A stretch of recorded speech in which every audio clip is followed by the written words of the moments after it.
Hello, in this video I'm going to show you how to reboot OPPO A5m.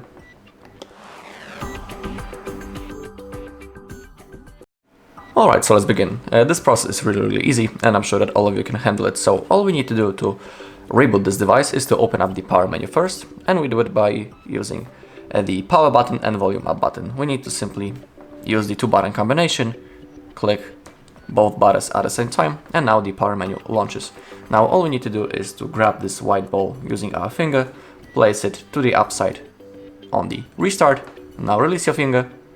Now as you can see, the OPPO logo disappeared, the screen went black, and within a few seconds the device will be automatically turned on back again and then ready to use.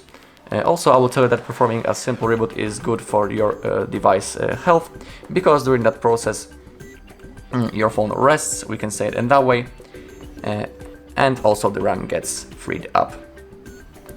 Alright, and that's all in this video. Thank you all for watching. If you found this video helpful, please leave a like, comment and subscribe.